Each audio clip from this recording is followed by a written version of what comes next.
Para o nosso estudo, tá bom. Nosso estudo da Palavra de Deus em Romanos, capítulo 9. Muitas crianças saíram e eu gosto de ministrar de manhã aqui de baixo. Me sinto mais à vontade, mais perto dos irmãos. E nós temos tantos bancos vazios aqui, irmãos lá distante de mim. Os irmãos quiserem aproveitar esse momento e chegarem para cá, e se os irmãos puderem chegar para o meio também, seria tão melhor, facilitaria tanto. Eu sei que os irmãos não gostam de sentar no meio. Entendo. Mas toma a cruz. Aí os irmãos que estão atrás, que queiram me ver de mais perto, poderão chegar mais para frente, sentar aqui. Temos cadeiras vazias aqui. Romanos capítulo 9. Feche seus olhos por um instante, deixa eu orar ao Senhor. Nessa manhã nós vamos falar de um assunto. Se existe um assunto que é difícil na Bíblia, é o assunto que nós iremos falar nessa manhã. Não me sinto nem qualificado para falar dele, sendo bem franco aos irmãos. Mas também não tenho constrangimento de assumir as minhas limitações. É um assunto muito profundo. Um assunto muito sério. E também é um assunto muito importante, porque está na palavra de Deus. Por isso é muito importante que você peça ao Senhor nessa manhã espírito de revelação. Que o Senhor abra os seus olhos. Mas que você não ore simplesmente de maneira religiosa, da boca para fora. Mas que você ore de todo o seu coração. E peça ao Senhor, dá-me, ó Pai, a oportunidade de ver com os teus olhos. De ver na ótica do Senhor. Feche seus olhos. Senhor Jesus, nesta hora, clamamos ao Senhor. Tira, ó Deus, todo o véu que cega o entendimento. Tira, ó Deus, todo aquilo que impede-nos de enxergar na luz do Senhor. Eu clamo ao Senhor nesta manhã por espírito de revelação, no pleno conhecimento do Senhor. Ó Deus, quando lidamos com coisas sagradas, coisas tão profundas, com verdades tão santas, ó Deus, dá-nos um coração temente, dá-nos, ó Deus, um coração puro e humilde diante do Senhor para receber de Ti. Também nesta hora, em nome de Jesus, nós comandamos todo espírito de interferência, todo espírito de confusão no entendimento, seja amarrado agora em nome de Jesus. Comandamos agora que os ouvidos sejam abertos e ministramos que não haverá distorção de palavras, que não haverá confusão de palavras, mas a Tua palavra será viva e clara e límpida nos nossos corações nessa manhã, no nome do Senhor Jesus. Diga, eu creio que o Espírito do Senhor está sobre mim. Ele me concede espírito de sabedoria, de revelação, no pleno conhecimento dele. Diga, a luz de Deus resplandece no meu coração, no meu espírito. Diga, nesta manhã, a palavra do Senhor será viva e será luz e será clara. E eu vou compreender, e eu vou recebê-la, e vou receber fé, e vou receber alimento em o nome de Jesus. Depois de Paulo investir 8 capítulos para falar a respeito do que é a plena salvação de Deus, e nós vimos que Paulo é extremamente claro, extremamente didático. Ele começa do capítulo 1 até o capítulo 4, mostrando a condição do homem. A condição do homem sem Deus, do homem pecador, do homem inimigo de Deus, do homem em rebeldia contra Deus, mostrando que esse mesmo homem por si só jamais poderia ser salvo pelas suas próprias obras e está destituído da glória da imagem de Deus. Mas aí a partir do capítulo 4, Paulo começa a falar da graça de Deus manifesta na justificação. Então ele fala a respeito disso. Aquilo que era impossível ao homem, Deus mesmo fez graciosamente em Cristo, nos justificando pela fé. De maneira que aquele que crê em Jesus é considerado justo aos olhos de Deus. Quantos dizem amém sobre isso? Você crê no Senhor Jesus? Então você foi justificado. Você é considerado justo. Nem no céu você vai ser mais justo do que você é hoje, porque a sua justiça é Cristo. Amém, meus irmãos? Paulo, então, no capítulo 5, começa a explicar até o capítulo 4.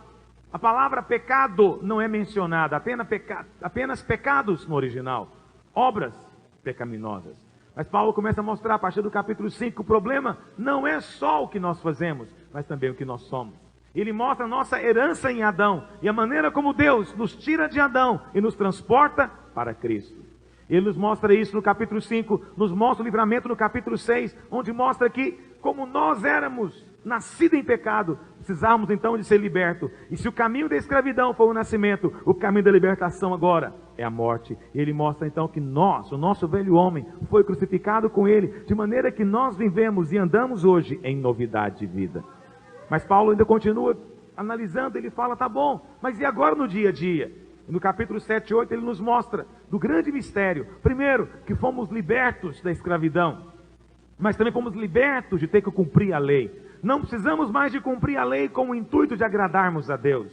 Fomos libertos da lei. E também agora, o próprio Deus, no Espírito Santo, vem habitar dentro de nós e nos capacita, nos habilita a fazer a sua vontade. De maneira que é não mais eu, mas é Ele mesmo vivendo em mim. E o viver que nós temos hoje, vivemos pela fé, de tal maneira que Ele em nós cumpre as exigências. Ele é um Deus santo que faz exigências sérias, mas o mesmo Deus que faz a exigência, Ele mesmo as cumpre em nós, por meio do seu poder, por meio do Espírito Santo. Amém, meus irmãos? Mas agora no capítulo 9, Paulo faz um parênteses. Eu quero contar para você isso, porque quando você estiver lendo Romanos, saiba o seguinte: o capítulo 12 é a continuação do capítulo 8. O capítulo 12 é a continuação do capítulo 8. E os capítulos de 9 a 11 constituem-se um parênteses. Quantos estão me entendendo? Eu preciso que você entenda, para você compreender a palavra de Deus. O capítulo 12 é uma continuação do capítulo 8. Depois que Paulo fala a respeito da habitação do Espírito, ou seja, a força e o poder para ser um cristão, ele vai então para o capítulo 12. E no capítulo 12 ele fala a respeito agora dos dons, ele fala a respeito da igreja, dos ministérios, ele fala a respeito da vida agora em comunidade, e assim ele vai até o final da epístola. Mas nos capítulos 9 a 11, Paulo faz um parênteses. E vamos parar também, como Paulo faz, e vamos estudar esse parênteses. E por que surgiu esse parênteses? É o seguinte: alguém, depois de ouvir Paulo falando, poderia questioná-lo, e certamente questionaram, dizendo: mas como é que é possível que os judeus, que tiveram um privilégio tão grande de conhecer tanto de Deus, da sua graça, como é que esses judeus não aceitaram? E Deus prometeu que Ele ia abençoar essa nação. Deus falou que Ele ia fazer sua obra nessa nação. Por que que as coisas não acontecem? E Paulo então abre um parênteses para falar a respeito dos gentios e dos judeus, no propósito de Deus. Ele abre um parênteses para falar a respeito de um assunto que se chama eleição. Eu sei que quando nós falamos de eleição, lembramos logo de eleição política. Mas a palavra eleição significa escolha. Alguns chamam essa doutrina também de doutrina da predestinação, não é? Mas a maneira como nós gostamos de chamá-la é doutrina da eleição ou da escolha. Deus nos escolheu em Cristo antes da fundação do mundo. Isso é uma coisa maravilhosa, mas muito profunda e muito complicada, como nós iremos ver. Paulo então, do versículo 1 até o versículo 5, ele fala da sua perplexidade. E depois de falar da sua perplexidade, Paulo então responde a 4 perguntas. Portanto, o esboço desse capítulo é muito fácil, é muito simples. Talvez seja o capítulo mais fácil do ponto de vista do esboço, da sequência de toda a epístola de Romanos. É um capítulo fácil de você compreender, mas o assunto que ele aborda é muito profundo para se sondar.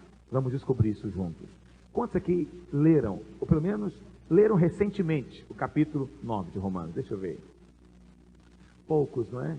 Vamos ler juntos agora. Pegue a sua Bíblia. Digo a verdade em Cristo.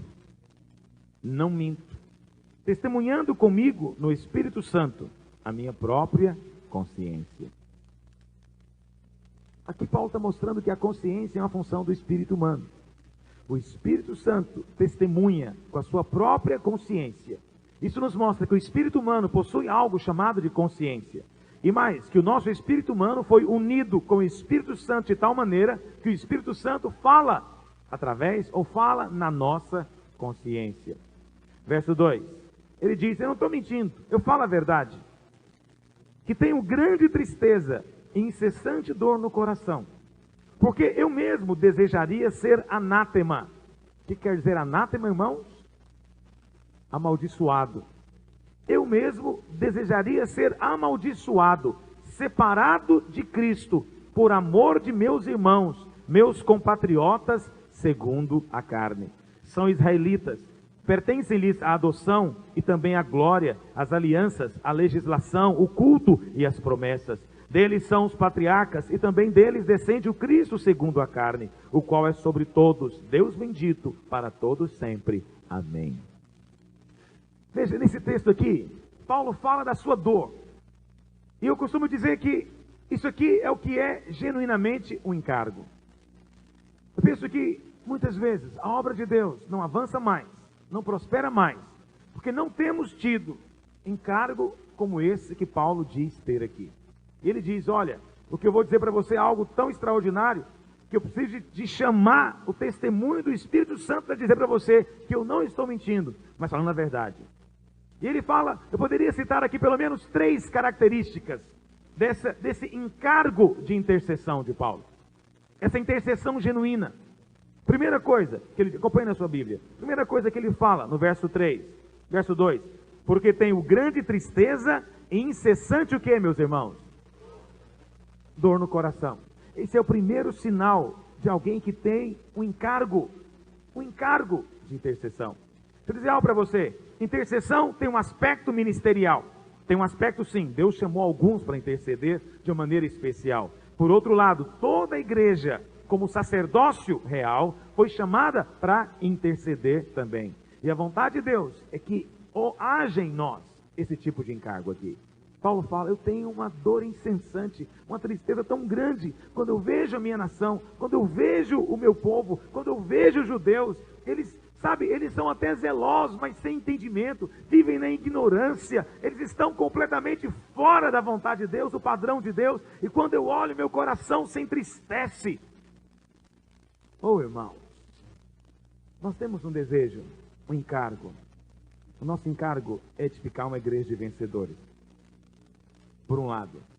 Por outro lado, o nosso encargo é conquistar a nossa geração. Aí você lê lá no nosso slogan. No começo fala de edificar uma igreja, mas fala de edificar uma igreja com um propósito, conquistar a nossa geração. Nós não vamos muito longe, a não ser que o Espírito Santo comece a colocar em você encargo. Encargo. Existe o nível mais baixo do encargo. Qual que é o nível mais baixo e elementar do encargo? É ter encargo pelos próprios familiares. Esse é o nível mais baixo, porque até o ímpio tem.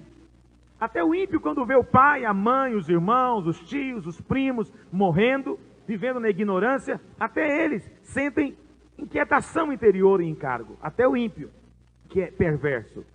Mas, meus irmãos, pasme, muitas vezes nós temos irmãos que caminham entre nós, que não têm o encargo de orar, de jejuar, nem pela própria mãe.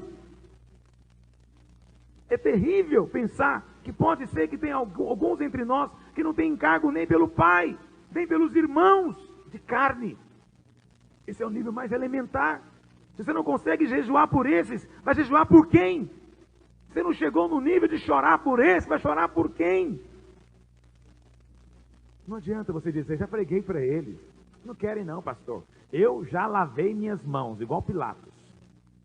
Já fiz tudo o que podia. Não querem.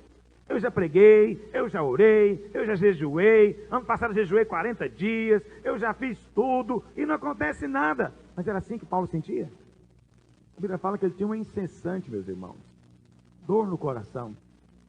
Cada vez que olhava a mãe, estou aqui parafraseando, ajoelhada de frente a uma imagem, ajoelhada de frente a uma vela acendida para as almas, ele sentia uma dor lá no fundo.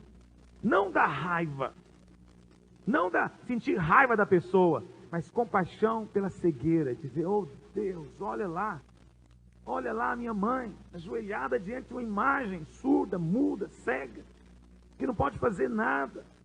Deus, olha lá, acendendo vela para as almas, é para demônios que ela acende e não sabe, está cega, traz sua luz.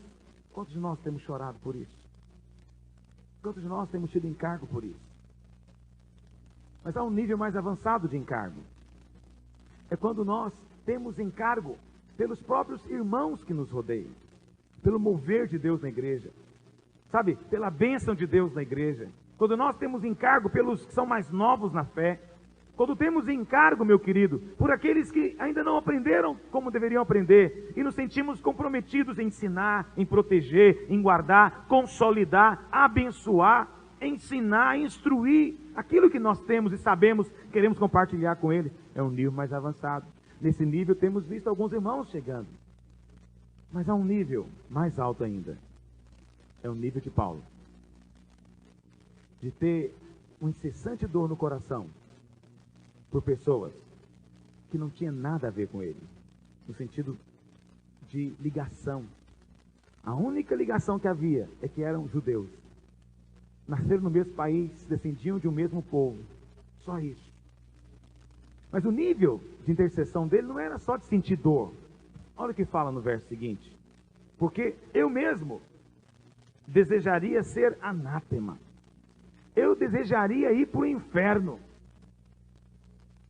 separado de Cristo, por amor de meus irmãos, meus compatriotas segundo a carne. Aqui Paulo está falando do segundo nível de intercessão. Primeiro, ele sentia essa compaixão, esse encargo, esse peso. Mas segunda coisa, a Bíblia fala que ele tinha, na verdade, um nível de identificação e de amor tão profundo, que ele falou, olha, ainda que isso aqui é só uma ilustração, porque no final do capítulo 8, ele mesmo fala que não existe nada, nem altura, nem profundidade, nem qualquer outra criatura que pode nos separar do amor de Deus. No final do capítulo 8 ele fala, não tem nada que pode separar. Mas ele diz, olha, se fosse possível. E aí ele chama o testemunho do Espírito Santo. Deus sabe que não minto. O Espírito Santo sabe que eu não minto. Se fosse possível, eu queria ser amaldiçoado. Eu queria ir para o inferno. Se ao fazer isso, eu pudesse salvá-lo. Isso é demais. Isso está além do meu nível de cristianismo. Estou sendo franco com os irmãos. Eu não cheguei nesse nível de cristianismo ainda. Eu não cheguei ao ponto de desejar ir para o inferno, para que aqueles que estão no inferno possam sair de lá. Eu não cheguei ao ponto de querer ter o castigo eterno, para que aqueles que já estão sofrendo o castigo possam sair de lá. Ainda não cheguei nesse nível. Deixa eu dizer algo para você, que pelo menos nessa manhã, olhemos para o padrão bíblico e clamemos ao Espírito Santo que nos leve adiante, que nos conduza adiante. Sabe, há uma carreira colocada diante de nós, há um padrão colocado diante de nós. Paulo fala, sede meus imitadores como eu sou de Cristo. Portanto, o sentimento que há em Paulo é o mesmo que houve em Cristo Jesus. Só que Paulo tem só o desejo. Jesus fez isso de fato. Jesus se fez maldição no nosso lugar. Paulo falou, eu queria ser feito maldição também. Ele não pode, mas Jesus se fez. Jesus foi para o inferno no nosso lugar.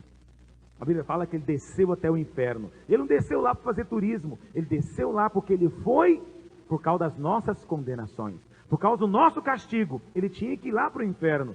Só que o inferno não pôde segurá-lo, porque nele mesmo não havia pecado algum. Por isso ele se levantou novamente da morte. Ele venceu a morte, ele venceu o pecado, ele venceu o inferno. Mas olha o encargo do Senhor Jesus. Ele resolveu fazer isso que Paulo está dizendo. Portanto, Jesus para nós é o padrão.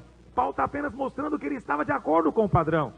E apenas nos mostra nessa manhã o quanto nós estamos longe desse padrão. Alguém que não tem encargo para chorar nem pela própria mãe, vai ter esse encargo de falar para o Senhor, Senhor, eu queria, se fosse possível, eu queria poder ir para o inferno, se isso significar a salvação do meu povo, da minha nação. Como nós estamos longe. Sabe, a palavra do Senhor diz, pede-me e eu te darei as nações por herança. E as extremidades da terra por tua possessão. O Salmo 2. Pede-me e eu te darei as nações por herança. Quantos creem que o Senhor dá as nações por herança? Para quem que ele vai dar? Para quem que ele vai dar? Para quem pede. É para quem pede? É para quem pede ou não é, meus irmãos? Sim, está escrito. Salmo 2. Pede-me e eu te darei as nações. Agora, com qual coração você pede? Às vezes eu vejo crianças conversando a respeito de reinar com Cristo. Eles falam, porque eu queria reinar na Alemanha. Eu queria reinar, era lá na França. Queria reinar na Rússia. Quando o Senhor voltar, eu quero ter meu trono lá. Mas que dia que você chorou por esses lugares? A Bíblia fala que o Senhor vai dar para aquele que pediu. Mas não pediu para dominar sobre ele. Não pediu para ter preeminência sobre ele. Mas que pediu a salvação dele. Aqueles que tiveram o encargo de chorar e dizer: Senhor, dá-me esta nação. Mas não para eu mesmo, mas para o Senhor, para a tua glória. Salve-os, mova na vida deles. Quantos de nós temos esse encargo? Essa é uma questão. Terceira coisa que Paulo coloca. Vou tentar terminar mais cedo hoje para os irmãos poderem participar do Dia das Mães. Terceira coisa que Paulo fala. No verso 3, Paulo chama os judeus de quê, meus irmãos? Ele diz: porque eu mesmo desejaria ser anátema, separado de Cristo por amor de meus... Espera aí, os judeus eram irmãos de Paulo, meus irmãos? Segundo a carne, sim. Isso nos mostra o quê? Que a nossa nova posição em Cristo não anula os vínculos carnais. Entendeu o que eu estou dizendo? A sua nova posição de nova criatura, de uma pessoa nova em Deus, não anula os seus vínculos anteriores. Você continua sendo goianiense, goiano, brasileiro. Você tem lá o seu pai e a sua mãe, o seu José e a dona Maria, são seus pais. Você tem lá os seus irmãos carnais. E Paulo chama de irmãos aqueles judeus, alguns pervertidos, alguns mundanos, alguns religiosos idólatras, alguns cegos, alguns até que perseguiam a ele. Ele chama, são meus irmãos. Somos todos farinha do mesmo saco. São os meus irmãos. O que é isso, meus irmãos? Identificação. Identificação. Não tenha vergonha de ser brasileiro. Assuma, é isso que você é, brasileiro. Encare a sua nacionalidade como uma grande irmandade. Só aqueles que já saíram para fora do país, sabe o tanto que é precioso chegar num lugar e ter pessoas que comem como você come, que vestem como você veste, que falam o que você fala e que entendem você. Você não faz ideia o quanto é impressionante. Por que que um país tão grande quanto o nosso, as pessoas comem arroz e feijão? Quem ensinou para tanta gente, para todo mundo fazer do mesmo jeito? Quem foi que ensinou para tantos comer pão com leite de manhã? De maneira que não há exceção. E como aconteceu isso? Porque, de certa maneira, é uma irmandade. Chega num país onde não se come pão com leite de manhã, onde arroz com feijão é um prato especial de uma vez por ano, e você sente que você, de fato, ali é um estrangeiro. E aquele povo não é o seu povo. Então, de certa maneira, nós temos dois povos. Nós temos um povo natural e temos um povo espiritual. É claro que o povo espiritual é um povo mais próximo, mais chegado, mais íntimo, porque vamos estar juntos a eternidade afora, amém, meus irmãos? Mas o Senhor quer que você encare como sendo também, de certa maneira, irmãos. É isso que Paulo está dizendo. Irmãos. Sabe, brasileiros, irmãos. Brasileiros que falam o mesmo idioma, têm os mesmos costumes, têm os mesmos jeitos de fazer as coisas. Brasileiros, e Paulo fala, identifique-se. Ele se identificava. São meus compatriotas. Muitos de nós ignoramos essa parte e achamos que agora nosso único compromisso é só aqui dentro e só nos interessa aqui dentro. Mas Paulo nos mostra um outro tipo de relacionamento. Quantos me entendem nessa manhã? Vamos avançar. Paulo então mostra a sua perplexidade. Como é que pode esses judeus não terem aceitado o Senhor? Depois de mostrar o seu encargo, a sua oração, sua intercessão, ele então fala como é que é possível. E Paulo então fala a respeito de 8 coisas, de 8 privilégios únicos que só a nação judaica tinha, que só aquele povo tinha, no meio de tantas nações na terra, só aquela nação tinha esses privilégios. Quais são eles? Acompanhe na sua Bíblia, olha o que diz, verso 4, são israelitas. Aí ele vai dizendo, primeiro, pertencem-lhes à adoção. Essa palavra no original, huiostese, significa filiação, ser feito filho. Alguém vai dizer, pertencia aos judeus a filiação? Lá em Oséias capítulo 11, você pode ler depois, Deus mesmo diz, porque do Egito chamei o meu filho. Deus chama Efraim do seu primogênito. A palavra do Senhor diz, lá em Êxodo capítulo 4, verso 22, quando Deus manda Moisés falar com o faraó, Deus fala o quê? Porque Israel é meu filho. Então, de certa maneira, a filiação era uma promessa para eles. Tornarem-se filhos de Deus era algo que deveria se cumprir neles. Eles não quiseram, rejeitaram, mas era para eles. Segunda coisa, pertence à adoção e também à glória. A eles pertence a glória. A palavra no original aqui é Shekinah. O que era o Shekinah? O Shekinah era a nuvem da glória de Deus que esteve sobre o tabernáculo lá no deserto. que conduziu o povo no deserto, e que depois esteve também no templo, e que posteriormente ficou dentro do Santo dos Santos. É ali que estava a nuvem da glória de Deus. Era algo visível, era algo que qualquer um poderia contemplar, era o selo de que Deus estava no meio do seu povo. A esses judeus pertencia isso, não teve nenhuma outra nação que presenciou a nuvem da glória de Deus, só eles. Que privilégio, não teve ninguém que pôde sentir esse toque extraordinário, só eles, mais ninguém. Era um grande privilégio que esse povo teve, privilégio que nós hoje recebemos por extensão. Hoje nós somos feitos filhos de Deus, amém, meus irmãos? E hoje também, você pode não ver, mas a glória de Deus está no meio de nós. Porque a glória de Deus é a sua presença, e Deus está presente no meio do seu povo. Segunda coisa, as alianças. Aqui, claro, está no plural, mas é óbvio que se refere em primeiro lugar à aliança com Abraão. De que Deus faria uma grande nação através de Abraão. Mas depois também se refere às alianças da lei com Moisés, aliança com Davi. Então a eles pertenciam essas promessas maravilhosas que nós hoje desfrutamos. Depois diz mais, a legislação, aqui fala da lei. A lei foi dada para eles. A revelação única, a única revelação que foi escrita com o dedo do próprio Deus. Nunca houve outro sistema em nenhuma outra nação, nenhuma outra legislação dada por Deus. Deus só escreveu aquela com o próprio dedo. Ele escreveu. Que revelação tremenda. Isso pertencia a eles. Depois diz mais, o culto. O culto, essa palavra na verdade no original não é oculto, tive curiosidade de olhar. Eles traduziram o culto, mas na verdade no original significa a adoração através de todas as ordenanças. A adoração no templo. A Deus, o Senhor havia dado aos judeus o quê? O sacerdócio, os sacrifícios, os meios de se aproximar diante de Deus. Deus deu para eles o canal da graça, o meio de se chegarem através do sangue, toda aquela revelação de como adorar, de como cultuar a Deus, pertencia àquele povo. Nenhuma nação sabia quem era o Deus verdadeiro, sabia como adorar esse Deus, como chegar diante dele. Os judeus tinham esse privilégio. Outro privilégio, as promessas, particularmente as promessas relacionadas ao Messias, que foram faladas desde Abraão, por todos os profetas. Todo mundo apontando o dedo dizendo, ele vem, o Messias, o rei, o sacerdote, o Deus vivo, ele vem. As promessas foram feitas para esse povo, para os judeus. Mas não para aí, verso 5, deles são os patriarcas. Que nação pode dizer que tem uma história como a história dos judeus? A história de santos homens de Deus.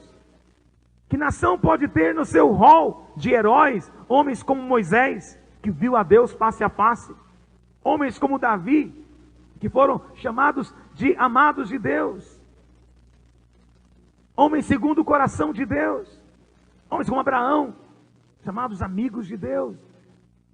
Em qual nação, qual país jamais houve algo parecido com isso? Não tem, meus irmãos. É uma nação privilegiada. Eles têm o privilégio de ter uma história natural que se mistura com a espiritual, porque Deus entrou na história daquele povo. Depois diz mais, para finalizar, deles também descende o Cristo segundo a carne. É um grande privilégio. Nunca se esqueça, Jesus era judeu. Ele era judeu. E o povo de Deus, naqueles dias, eram os judeus. E Paulo então encerra com uma frase que eu faço questão de compartilhar com os irmãos. Ele diz a respeito de Cristo, não é? Ele diz, deles também descende o Cristo segundo a carne, o qual é sobre todos, Deus bendito para todos sempre. Diga, o Senhor Jesus é Deus. Diga, Ele é Deus. Ele é homem e Ele é Deus. Aqui está dizendo que Ele é sobre todos. Ele tem um nome acima de todo nome. O seu trono está exaltado acima de todos os outros. Ele tem o domínio, Ele tem o governo. Ele é feito o Senhor dos senhores. Ele tem a preeminência. Mas é mais do que isso, Paulo diz. Ele é Deus bendito. Ele é Deus encarnado. Ele é Deus revelado. Se você encontra pessoas que não creem nisso, não coma com elas, não ande com elas, não converse com elas, tenha comunhão com elas. Porque essa é a verdade básica do Evangelho. A verdade fundamental do Evangelho. Que houve um dia em que Deus, que era o Deus infinito, invisível, inatingível, houve um dia em que esse Deus se fez gente. Ele se fez carne e habitou entre nós. E essa pessoa era o Senhor Jesus. plenamente Deus, plenamente homem. Amém, meus irmãos? Às vezes você encontra testemunho de Jeová e alguns falam, pastor, o que eu tenho que fazer com o testemunho de Jeová? Você não tem que fazer nada, não abra a casa para ele, não o receba em casa, não coma com ele, não discuta com ele, não faça nada, porque eles não creem que Jesus é Deus. Essa é a verdade básica da nossa fé. Houve um dia que Deus se fez gente, houve um dia que Deus pisou nessa terra. Houve um dia que ele deixou as suas marcas lá nas areias da Galiléia. Houve um dia que ele derramou o seu suor, derramou o seu sangue. Houve um dia em que ele olhou com os olhos do homem. Houve um dia em que ele falou com a boca do homem. Houve um dia em que se fez gente, só que era inteiramente Deus. E a glória estava plenamente nele. E por isso Paulo fala, o qual é sobre todos, Deus bendito para todos sempre. Aleluia. Glória a Deus, irmãos. Os irmãos estão me acompanhando nessa manhã? Estamos juntos. Eu sei que é difícil ministrar um assunto como esse. Para mim é particularmente difícil, porque é difícil você falar de algo que você ainda não vive. Mas não depende de quem quer nem de quem corre. Não depende de você querer ter esse encargo de Paulo. Não basta só querer. É Deus que tem que operar em nós. É Deus. Não é algo que você disfarça. Não é algo que você falsifica. Não é algo que a gente faz de conta que tem. Você pode fazer de conta sendo abençoado. Pode fazer de conta que está cheio do Espírito. Pode fazer de conta que a adoração está gostosa. Você pode fazer de conta um bocado de coisa. Porque nós sabemos, tem muita... Eu não vou dizer encenação, vou dizer coreografia. Tem muita coreografia evangélica. Aí você vê as pessoas adorando, ergue a mão, e elas fazem. Tudo isso pode não ter realidade nenhuma. Mas tem uma coisa que não tem jeito. É encargo. Ou tem ou não tem. Ou tem ou não tem. Não dá para disfarçar. Que o Espírito Santo gere isso em nós. Quantos querem receber isso do Senhor? Eu ergo primeiro a minha mão. Eu quero receber este Deus. Para que Deus possa mover através de nós, em nossa geração, nós precisamos ter esse mesmo Espírito que houve em Cristo e que houve em Paulo também. Mas Paulo então começa agora a responder as perguntas. E eu quero colocar para você a pergunta, porque na verdade, ele não coloca a pergunta, ele coloca só a resposta. Então ele diz no verso 6, acompanhando a sua Bíblia. E não pensemos que a palavra de Deus haja falhado, porque nem todos de Israel são de fato israelitas. Bom, qual que é a pergunta que está implícita aqui? Será que Deus então falhou? Deus que deu tantos privilégios para essa nação, como nós vimos aqui, Deus que os abençoou tanto, Deus que revelou tanto, Deus que fez tanto para eles, será então que Deus falhou? Deus queria ter um povo e não conseguiu? Essa é a pergunta. Perguntar não é errado. O negócio é a maneira como se pergunta. Vamos ver isso agora mesmo no texto. E Paulo então responde. Ele diz o enfático não, de jeito nenhum. Não pensemos de forma nenhuma que a palavra de Deus falhou. Ele entra com o argumento, porque nem todos de Israel são de fato israelitas. Nem por serem descendentes de Abraão, são todos seus filhos. Mas em Isaque será chamada a tua descendência. Isto é, estes filhos de Deus não são propriamente os da carne, mas devem ser considerados como descendência os filhos da promessa. Porque a palavra de Deus, porque a palavra da promessa é esta: por esse tempo virei a Sara e terá um filho. E não ela somente, mas também Rebeca, ao conceber de um só, Isaque nosso pai. E ainda não eram os gêmeos nascidos, nem tinham praticado o bem ou o mal, para que o propósito de Deus quanto à eleição prevalecesse, não por obras, mas por aquele que chama. Já lhe fora dito a ela, o mais velho será servo do mais novo, como está escrito, amei a Jacó, porém me aborreci de Esaú. Então a pergunta é essa. Peraí, será que Deus falhou então?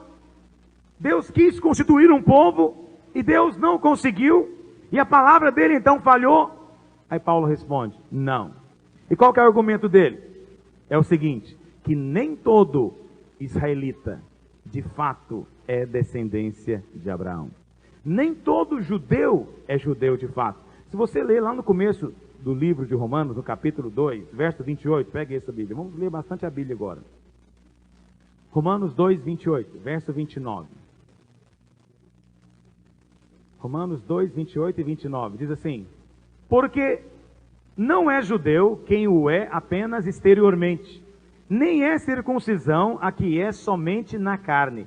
Porém, judeu é aquele que o é interiormente, e circuncisão a que é do coração, no espírito, não segundo a letra, e cujo louvor não procede dos homens, mas de Deus. Então aqui está muito claro, nem todos os de Israel são de fato israelitas. E aqui está dizendo claramente que a promessa de Deus não era para os da carne, mas para os do Espírito. Não para aqueles que agem segundo as obras, mas para aqueles que vão pela fé, baseado na promessa. E Paulo então lança mão de duas ilustrações.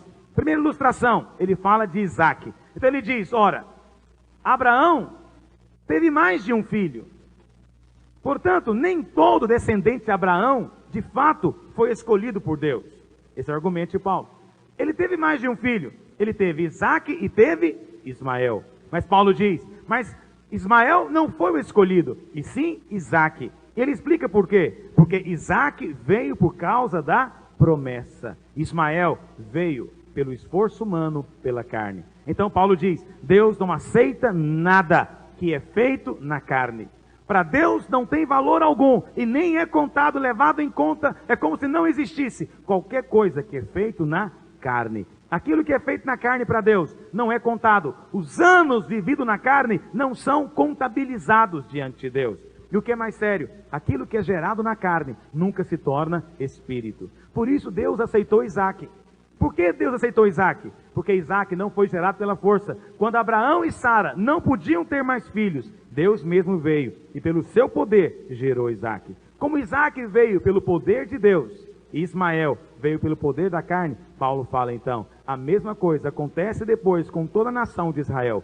Aqueles que dependeram da promessa e creram na promessa, esses eram verdadeiros israelitas. Aqueles que de alguma maneira viviam baseado no seu esforço próprio, baseado em justiça própria, para Deus não eram judeus, para Deus nem existiam.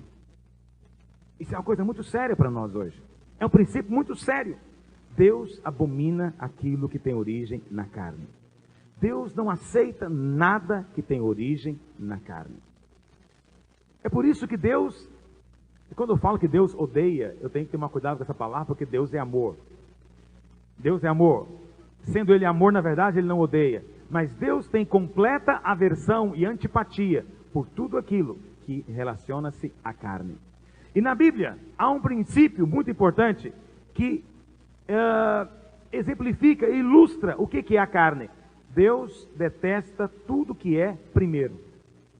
Sabia disso? Se você for olhar no Velho Testamento, Deus disse que o primogênito era dele. Que o primogênito pertencia a ele. Não só do homem, dos animais todos. Mas você não vai ver nenhum primogênito que foi escolhido por Deus. Não tem. Então, por exemplo, quando Adão e Eva tiveram filhos, sabemos que Caim era o primogênito, mas Abel foi o escolhido. Sabemos depois, meus irmãos, que dos filhos de Abraão, Ismael era o primogênito, mas Isaac é que foi escolhido. Dos filhos de Jacó, Esaú era o primogênito, mas Jacó é que foi escolhido. Dos filhos de Jacó, dos 12, Rúben era o primogênito, mas Judá, que era o quarto filho, é o que foi escolhido. Dos filhos de José, também, sabemos que Manassés era o primogênito, mas Efraim é o que foi escolhido. Depois vemos isso claramente em todos os homens de Deus. O próprio Davi, sabemos que Saul foi o primeiro rei, mas o primeiro foi rejeitado. Davi, o segundo, é que foi escolhido. E mesmo na casa de Davi, não era o primeiro filho, ele era o último. Os primeiros foram rejeitados. Deus sempre escolhe os últimos. Quando Deus foi para destruir no Egito e mandar a sua praga final, a sua praga veio sobre quem, meus irmãos? Sobre todos os primeiros. Deus odeia o primeiro. Deus odeia aquele que quer ter preeminência. Deus detesta, abomina, por causa do ego. Porque em toda posição de primeiro tem um ego em evidência. Por isso o Senhor Jesus disse que os últimos é que serão os primeiros. Porque os primeiros foram rejeitados e os últimos é que foram escolhidos. Vocês entendem o que eu estou dizendo? Portanto, em qualquer circunstância, procure ser o último. Procure ser o segundo. Procure ser o depois. Não procure ser o mais em coisa alguma. Não procure preeminência e ser aquele que é visto em coisa alguma, desde que Deus constitua. Segundo exemplo que Paulo usa é o exemplo do próprio Jacó, ou Esaú e Jacó, filhos de Isaac. Só que aqui a coisa fica mais complicada. Então preste atenção. No caso de Ismael e Isaac, a coisa é simples, porque apesar de terem o mesmo pai, as mães eram diferentes. Isaac nasceu da livre, que era Sara, mas Ismael nasceu da escrava, que era Agar. Portanto, nesse caso, alguém poderia questionar dizendo, mas é compreensível. De fato, em Ismael, o Senhor não poderia chamar descendência.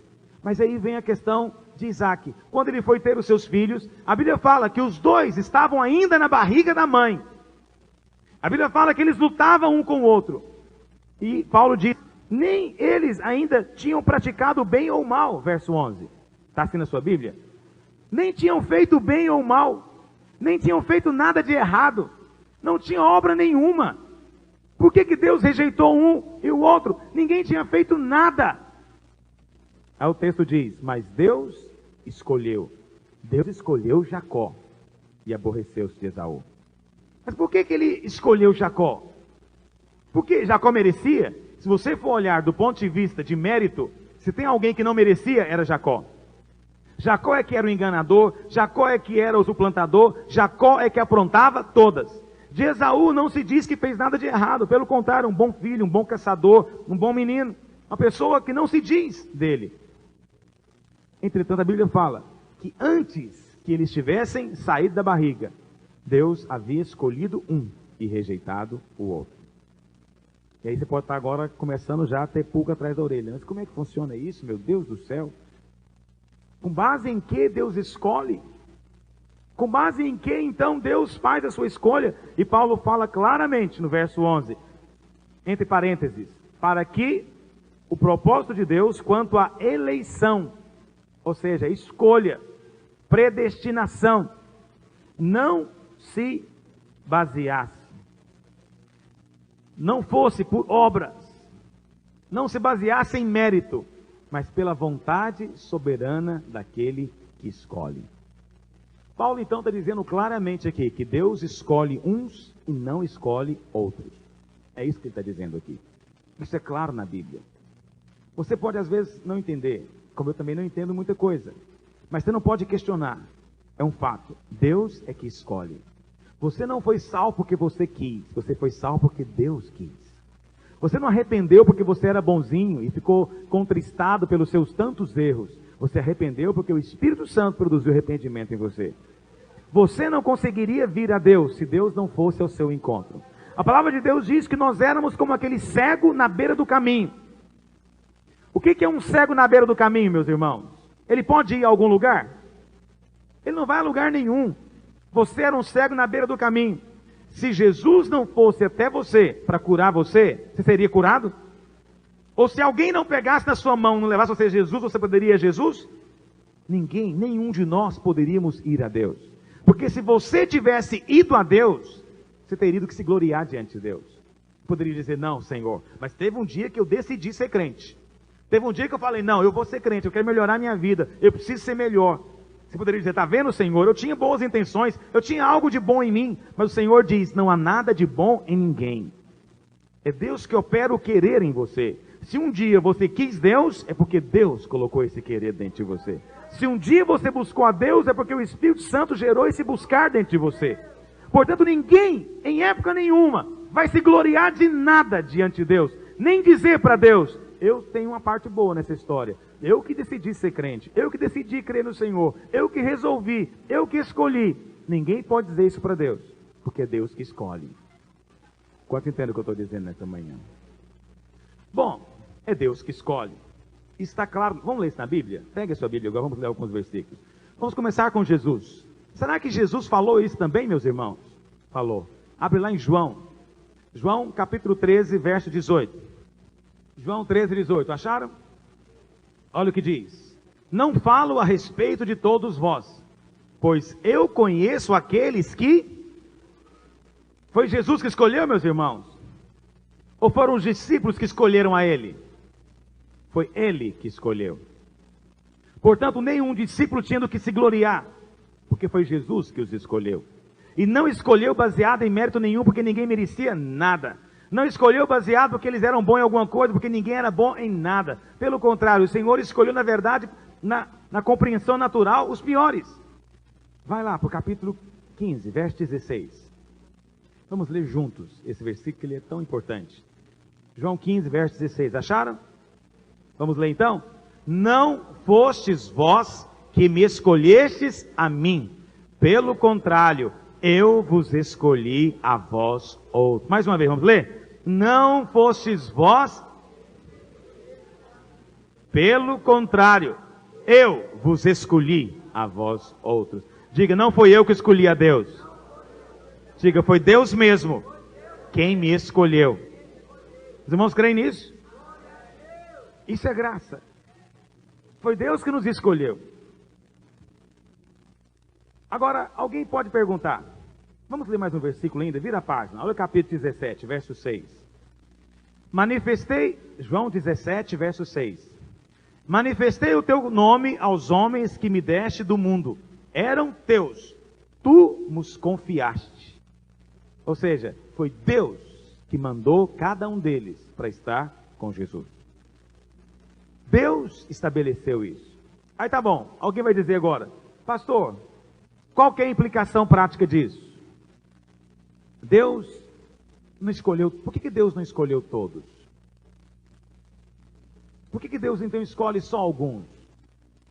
Se é Deus que opera o querer, por que Ele não opera o querer em todos? Pode perguntar. E a pergunta mais séria, se é Ele que opera em mim o querer, onde é que está a minha liberdade de escolha? E se eu não tenho liberdade de escolha, como é que eu posso ser condenado por algo que eu não tenho escolha? Como é que eu posso ir para o inferno se eu só posso escolher ir para o inferno? A respeito de algumas coisas. Primeiro, é um fato na Bíblia que Deus nos escolheu. Vamos ler ainda outros versículos. Vamos ler lá em Efésios, capítulo 1. Efésios, capítulo 1. Ainda que eu não consiga explicar para os irmãos tudo, eu preciso ser honesto com você. Está na Bíblia. Fala, irmã. A pergunta da irmã é a seguinte.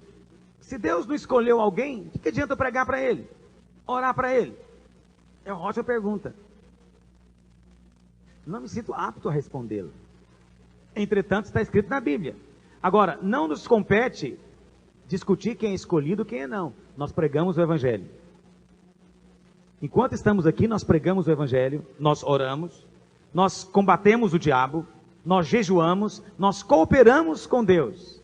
Mas no final das contas, tem que ficar claro que Deus nos escolheu antes da fundação do mundo. Então pega a sua Bíblia, vamos ler isso na Bíblia. Talvez esse vai ser o dia que você vai perder o encanto com o pastor. Vai dizer, pastor não sabe nada.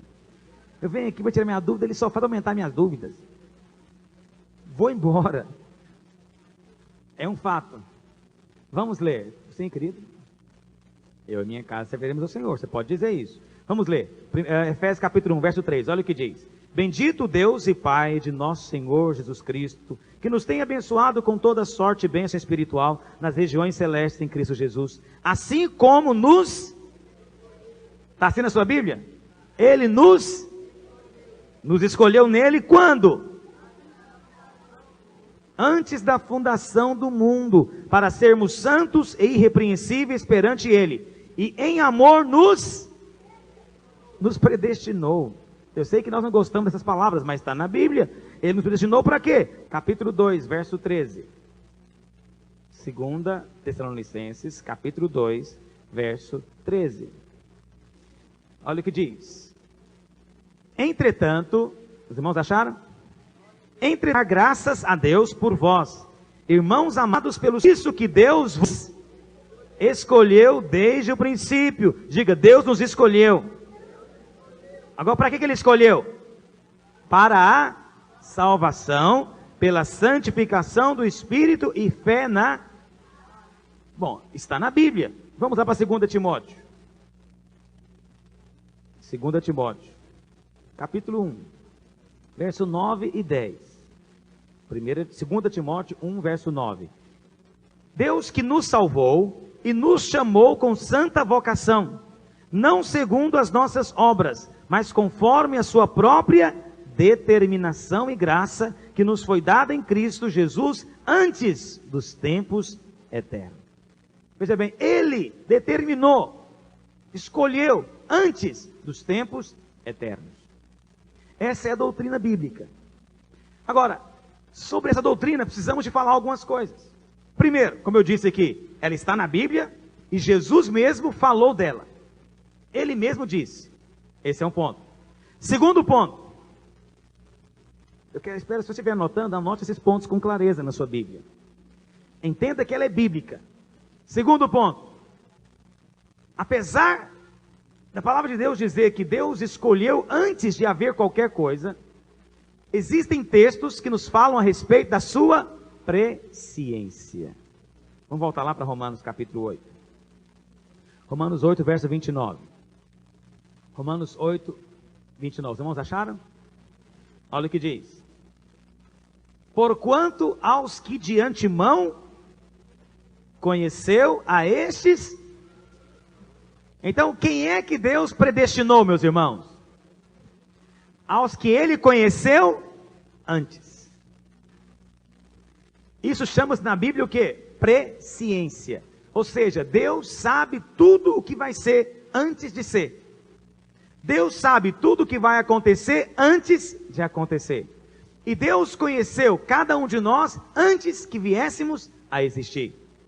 Aí diz, aos que de antemão conheceu, a estes predestinou, escolheu. Você pode dizer assim, bom, agora ficou mais fácil, né?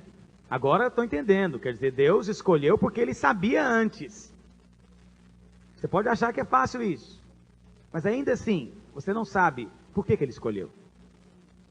Você vai dizer assim, não pastor, é porque Ele sabia que eu não ia me converter, então Ele não me escolheu, porque Ele sabia que eu não ia me converter. Ou então vai dizer, não, Ele me escolheu porque Ele sabia que eu ia me arrepender um dia. Espera aí, mas é você que opera arrependimento ou é Ele? É Ele que opera? Então o que adiantou Ele saber antes? Saber o que Ele mesmo ia fazer? Entendeu o que eu estou dizendo? Portanto, você às vezes acha que a coisa melhora, mas não melhora muito não. Ainda continua muito difícil.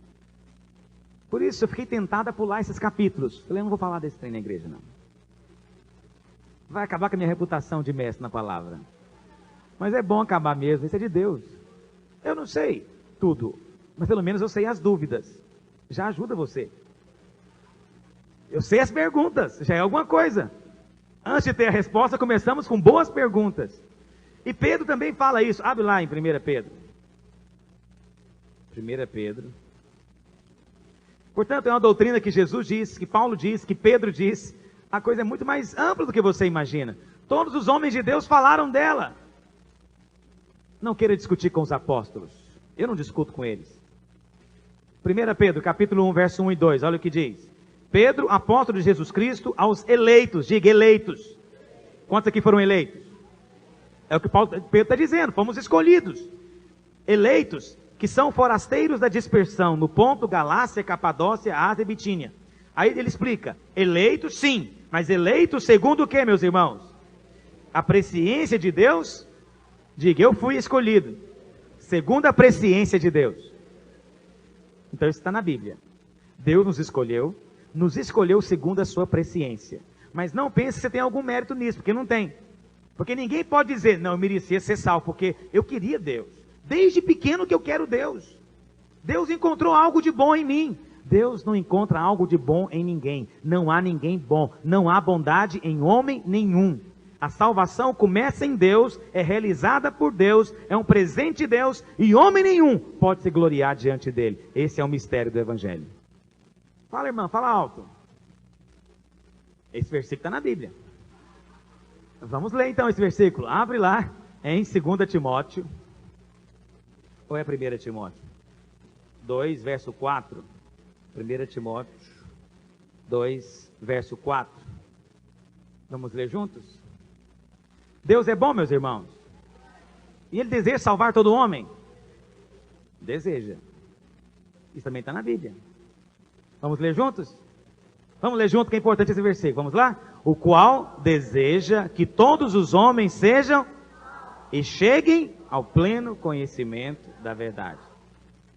Então tá bom. O irmão me adiantou um pouco, mas vai ser bom que eu vou falar agora. Então, primeira coisa, a doutrina da eleição está na Bíblia. Esse é um fato. Segunda coisa, é um fato que Deus escolheu baseado na sua presciência. Esse é um fato. Amém, meus irmãos? O segundo fato, o homem tem liberdade de escolha. É um fato inquestionável na Bíblia que o homem escolhe ir para o inferno. Que o homem rejeita Deus. Os irmãos creem nisso? Você crê que o homem escolhe? Ou você acha que você é um robô? Você crê que você é um robô? Quantos tem liberdade de escolha aqui? Você pode ir, não ir, ficar, parar, virar, não virar? Pode ou não pode? Pode. Agora, como conciliar as duas coisas? Se é Deus que opera em mim o querer, e eu sou livre para querer ou não, como é que fica? Nós ficamos de joelhos, chorando diante de Deus, tem misericórdia de nós. É assim que nós ficamos. Entendeu o que eu estou dizendo? Estou te mostrando as verdades bíblicas. Ainda que nós não consigamos conciliar hoje a doutrina de que Deus é soberano com a doutrina de que nós temos liberdade, as duas doutrinas são bíblicas, e ainda que você não consiga explicá-las, elas estão aí na Bíblia e você deve aceitar as duas. Por um lado, Deus é soberano. É Ele que põe rei, é Ele que estabelece rei, e é Ele que remove reis. É ou não é, meus irmãos? Por outro lado, o homem tem escolha. E Saul foi removido como rei porque ele quis fazer o que era mal aos olhos de Deus. Por um lado, foi Deus que pôs Saul, e foi Deus que tirou Saul. Por outro lado, Saul saiu porque quis. Entendeu o que eu estou dizendo? Como conciliar essas duas vontades? A vontade de Deus e a vontade do homem? Não me sinto apto a responder essa pergunta. Entretanto, é um fato. O homem tem uma vontade e Deus também tem uma vontade. Quantos estão me acompanhando nessa manhã? Aleluia, Jesus querido. Glória a Deus. Vamos avançar. Verso 14. Essa foi a primeira pergunta. Os irmãos estão cansados? Vou andar mais rápido. Eu falei que ia encerrar mais cedo. Que diremos, pois? Bom, aí Paulo responde uma segunda pergunta agora. Qual que é a segunda pergunta? É a pergunta que os irmãos não fizeram, mas alguém fez. E Paulo responde. A pergunta é: mas espera aí, Deus não é injusto em escolher uns e não escolher outros? É ou não é, meus irmãos? Não é uma boa pergunta essa? É uma pergunta justa. Espera aí, Deus está sendo injusto em escolher uns e não escolher outros? Paulo responde. Vamos ver a resposta que Paulo dá. Verso 14. Que diremos, pois? Há injustiça da parte de Deus? De modo nenhum. Diga, de modo nenhum. Pois ele diz a Moisés: terei misericórdia de quem me aprouver ter misericórdia, e compadecer-me-ei de quem me aprouver ter compaixão. Não concordam com isso? Não faz diferença. Deus é Deus. Você concorda com ele ou não, isso é outra questão. Deus é Deus. E aqui está dizendo que Deus tem misericórdia de quem Ele quer. Verso 16. Olha o que diz. Assim, pois, não depende de quem quer ou de quem corre, mas de usar Deus a sua misericórdia. Porque a Escritura diz a Faraó: para isto mesmo te levantei, para mostrar em ti o meu poder, e para que o meu nome seja anunciado por toda a terra. Logo, tem misericórdia de quem quer, e também endurece a quem lhe apraz. É duro. Você fica achando que é fácil estudar a Bíblia? A palavra do Senhor é maravilhosa. E nós somos tão limitados. Mas apesar desse texto falar de maneira tão dura, Paulo em nenhum instante está dizendo que Deus faz acepção de pessoas. Veja bem, vamos entender o princípio aqui. Deus é obrigado a ter misericórdia de alguém, meus irmãos? É ou não é? Ele é misericordioso se ele quiser ser misericordioso. Ele pode escolher ter misericórdia ou não. Agora pergunto para você, ele pode escolher ser justo? Pode ou não pode? Ele pode escolher ser injusto, por exemplo? Então ele não pode escolher. Ele não tem saída, tem? Ele é obrigado. Estou certo, meus irmãos? Muito bem. A nossa salvação tem origem na misericórdia de Deus. A justiça de Deus. Por exemplo, hoje, mesmo que Deus não queira, Ele é obrigado a salvar aqueles que creem. Por quê? É uma questão de justiça. Pagou-se o preço. Uma vez que o preço está pago, se você aceitou o perdão, você está perdoado. Não tem como fugir. Mas com relação à misericórdia, é diferente. Deus tem misericórdia de quem Ele quer. Mas veja bem, vamos imaginar uma situação aqui. Os irmãos todos aqui são pecadores, estou certo? É uma ilustração. Todo mundo aqui é ímpio. Ninguém merece ir para o céu. Se Deus for justo, para onde é que os irmãos deveriam ir? Isso é justiça? Se Ele mandar os irmãos para o inferno, Ele está sendo injusto? Está sendo correto? Está sendo. Mas Ele fala assim, não, mas eu quero que o Vanderly fica. Eu não quero, eu vou usar misericórdia com ele. Ele não vai para o inferno, eu quero que ele fica. Deus é injusto em fazer isso, meus irmãos? É direito dele? Olha, os bens são dele, ele dá para quem ele quiser. Entendeu o que eu estou dizendo? O dinheiro é dele, ele dá para quem ele quiser. Tem uma parábola que Jesus conta sobre isso. Ele contratou vários empregados a um preço diferente. Porque cada um trabalhou um tanto diferente. Então, para aquele que trabalhou 1 hora, ele pagou X. Para o que trabalhou 8 horas, ele pagou o mesmo X. E os que trabalharam mais disseram, mas espera aí, isso é injustiça. Eu trabalhei 8 horas, ganhei X. Ele trabalhou 1 hora, ganhou o mesmo tanto que eu. Qual a resposta o Senhor dá para ele? O dinheiro é meu. Eu pago o tanto que eu quiser para quem eu quiser. Se o que eu fiz com ele foi esse, quem é você para me julgar? Não somos nada. E é o que está escrito. Não somos coisa alguma. A Bíblia fala que Deus endureceu o Faraó. Lá em Êxodo 9, verso 16. Abre lá. A ilustração que Paulo usa é de Faraó e de Moisés. Para com Moisés, Deus usou de misericórdia. Para com Faraó, Deus usou de justiça. Mas Moisés pode se gloriar disso, meus irmãos. Ele continua sendo pecador do mesmo jeito. Ele não pode se gloriar dizendo, eu mereci. Ninguém merece. Ninguém merece. Pergunte. A pergunta dela é a seguinte. Deus não faz exceção de pessoas. Estou certo, meus irmãos? Deus faz? Deus não faz. Ela está perguntando, por que ele escolhe uns e não outros? Por quê? Não sei. Mas eu tenho ideia. Eu não sei, mas eu tenho ideia do porquê que Deus faz isso. Vou falar para você agora sobre isso. Deus então, Paulo usa então, o exemplo de Moisés e Faraó. A Bíblia fala que Faraó foi endurecido por Deus. Deus endureceu Faraó, meus irmãos? Endureceu ou não endureceu? Só que antes de Deus endurecer Faraó, Faraó mesmo se endureceu. Então quem endureceu primeiro? Foi Faraó ou foi Deus que endureceu? Faraó se endureceu primeiro. Então, uma vez que Faraó se endureceu, qual foi o juízo que Deus mandou sobre ele? Mais dureza ainda. Entendeu o que eu estou dizendo? Uma vez que Faraó se endureceu, Deus o endureceu mais ainda. E alguém fala, mas por que Deus fez isso? Porque Deus aproveitou a ocasião para mostrar o seu poder. Ele pensou consigo mesmo, bom, já que Faraó se endurece cada dia mais, então eu vou endurecer ele mais ainda, para que eu possa mostrar o meu poder. Porque o que eu tenho para fazer é algo tão grande, que eu preciso de alguém mais duro do que ele ainda, para aguentar o que eu vou fazer. Então o Senhor diz lá em Êxodo 9,16, mas deveras, para isso te hei mantido, a fim de mostrar-te o meu poder, e para que seja o meu nome anunciado em toda a terra. Então Deus quer se revelar. Deus quer mostrar a sua graça e também quer mostrar a sua glória e justiça. Deus mostra a sua graça através de misericórdia. E a sua misericórdia é estendida a todos. Amém, meus irmãos? Porque a vontade dele é salvar todos os... Vou explicar agora o que eu creio. Não explica tudo, mas explica uma parte.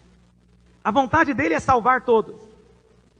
Ele usa misericórdia para com todos indistintamente. Só que alguns, ao verem a sua graça e misericórdia, mais ainda se endurecem. E Deus então usa da atitude dele e permite que se endureça mais ainda. No capítulo 1 de Romanos, Paulo fala disso. Que Deus os entregou. Uma vez que eles produziram uma disposição mental tão reprovável, Deus os entregou para praticarem coisas piores ainda. Então, uma expressão do juízo de Deus é entregar. Deus não endurece ninguém. Deus não rejeita ninguém. Irmãos, concordam comigo? Mas ninguém poderá se gloriar de nada diante de Deus. Ninguém poderá dizer, eu mereci estar aqui. Eu fiz por onde? Teve um dia que eu pensei coisas boas e eu quis ir para Deus. Teve um dia que eu escolhi a Deus. Também ninguém poderá dizer isso, porque foi Deus quem nos escolheu. Amém? Isso é misericórdia por um lado, e é juízo e justiça por outro. Verso 19. Aí vem a terceira pergunta. Se Deus endureceu Faraó, então como é que ele pode condenar Faraó? Se foi ele mesmo que endureceu. Ele não poderia condenar, seria injusto. Não é? É a pergunta que é feita.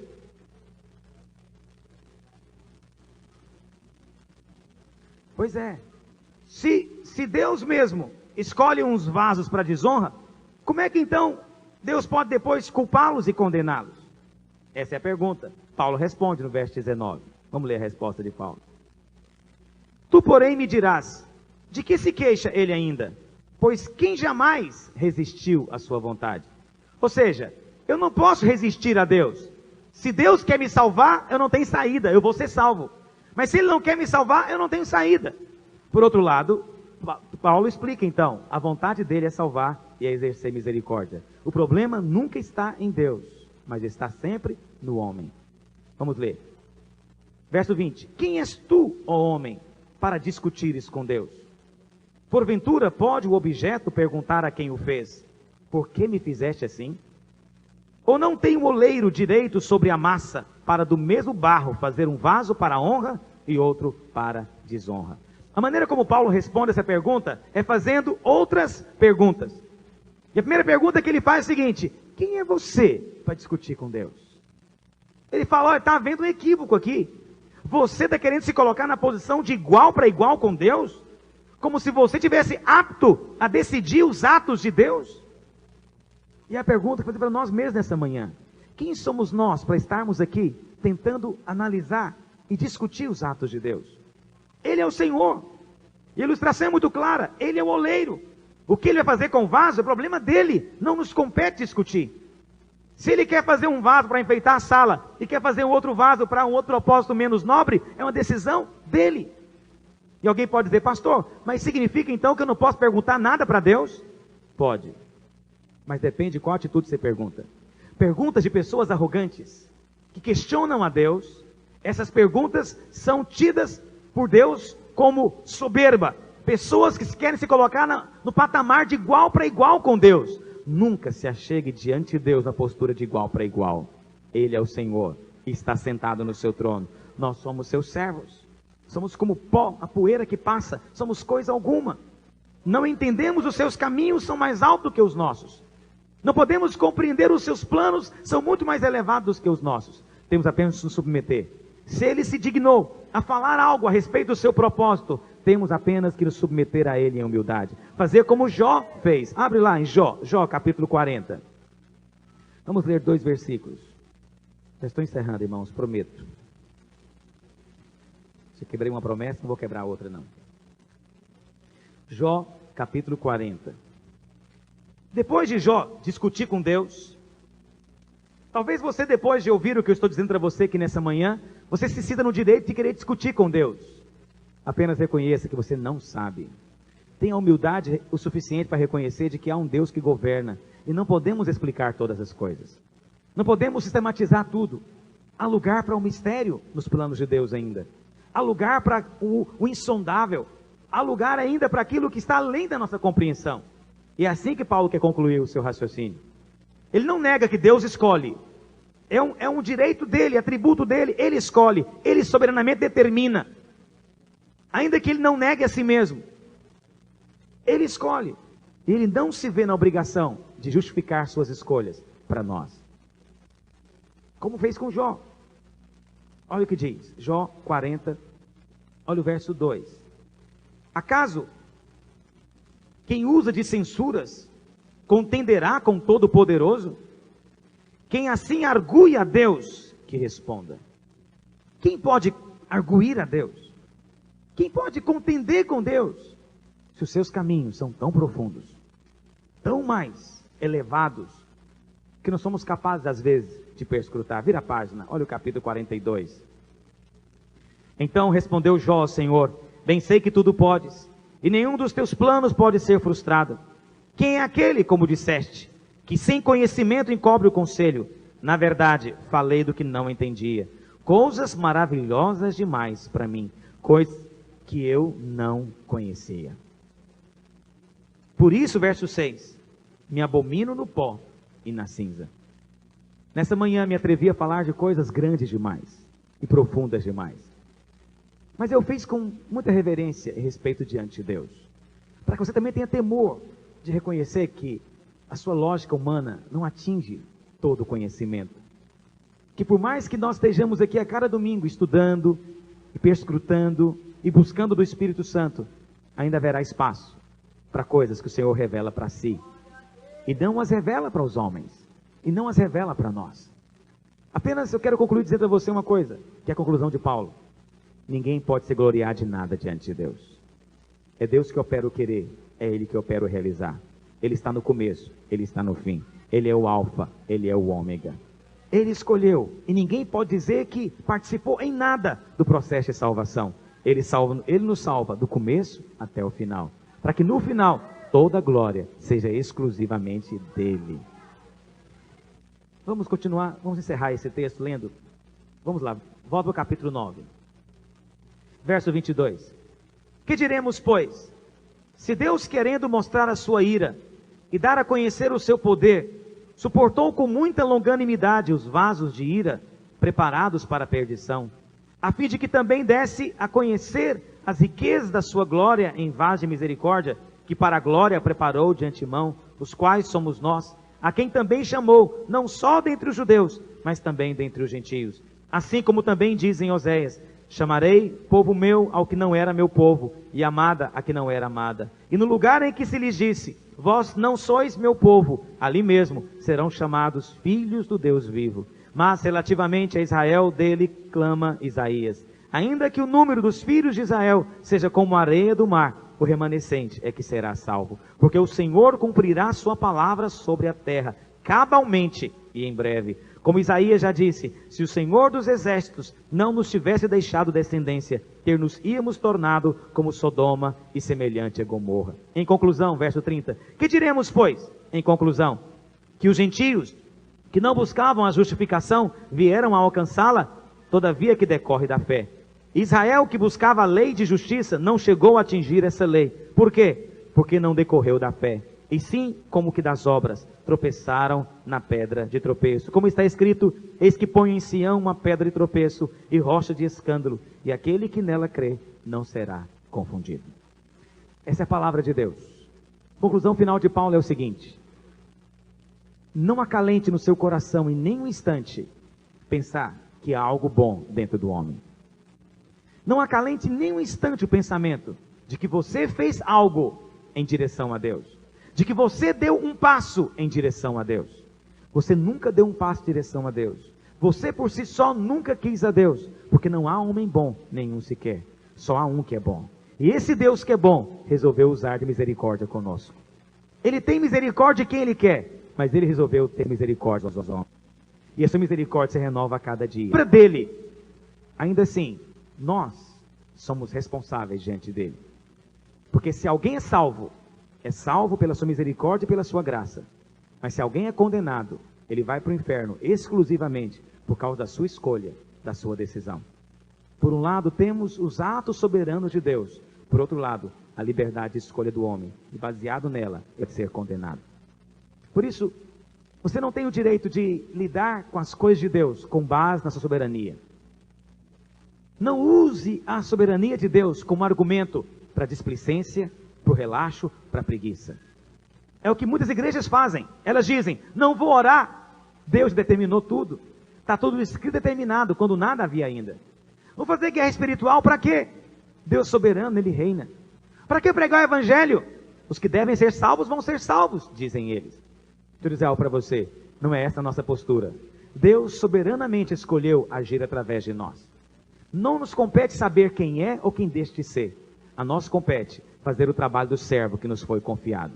E o trabalho para nós é esse: pregar o Evangelho, ensinar o Evangelho, cooperar com Deus em oração, ligar na terra aquilo que já é realidade no céu, fazer com que a vontade de Deus perfeita, que é feita no céu, também seja feita na terra. Nós somos instrumentos de Deus. E na soberania, Deus estabeleceu que Ele não pode agir na terra sozinho. Nós somos boca de Deus, nós somos mão de Deus, somos braço de Deus. Por isso nós pregamos e exortamos, como diz Paulo, a cada homem que se converta, que creia. Estamos tornando uma geração indesculpável diante de Deus. Ninguém poderá se excusar e dizer: eu não precisava estar aqui, porque eu nunca escolhi estar aqui. Todo homem é indesculpável diante de Deus. Por outro lado, isso não anula que Deus governa e que Ele é soberano, e que cada homem, a alma de cada homem, está diante do Deus vivente, que a sua mão controla e governa todas as coisas. E nós cremos no poder soberano do Deus vivo. Amém, meus irmãos? Ainda que não compreendamos, ainda que essas coisas sejam mistérios para nós tão inatingíveis, nós não negamos a verdade bíblica, não negamos a doutrina bíblica, ainda que não conseguimos conciliá-la. Ele é soberano, mas nós, todo homem, tem liberdade de escolha. Amém? Vamos ficar de pé, vamos encerrar a nossa reunião. Vira para o seu vizinho e fala: meu irmão, você foi escolhido antes da fundação do mundo. Mas não pelos seus méritos, hein? Diga para ele: você não mereceu nada. Vamos orar, pegue na mão dele. Senhor Deus, como nos humilhamos diante de Ti. Como Jó, dizemos nessa manhã: quem pode contender com Deus vivo? Quem poderá arguir o Senhor? Porque fazes ou deixas de fazer? Tu és Senhor, Tu tens nossas vidas em Tuas mãos. Controle conforme a Tua vontade. Tu nos escolheste, que a Tua vontade prevaleça sobre as nossas vidas. Ó Deus, opera em nós o Teu querer, que a Tua vontade perfeita se cumpra em nós, Teu povo, nesses dias. Ó Deus, dá-nos semana debaixo da Sua proteção, da Tua graça, que o Teu poder nos acompanhe em nosso trabalho, em nossa casa, em nossa família, em nossa célula, e que a Tua segurança esteja viva em nosso coração, porque aquele que começou em nós boa obra, há de completá-la até o dia de Cristo, em nome do Senhor. Até o dia de Cristo, em nome do Senhor. Até o dia de Cristo, em nome do Senhor. Até o dia de Cristo, em nome do Senhor. Até o dia de Cristo, em nome do Senhor. Até o dia de Cristo, em nome do Senhor. Até o dia de Cristo, em nome do Senhor. Até o dia de Cristo, em nome do Senhor. Até o dia de Cristo.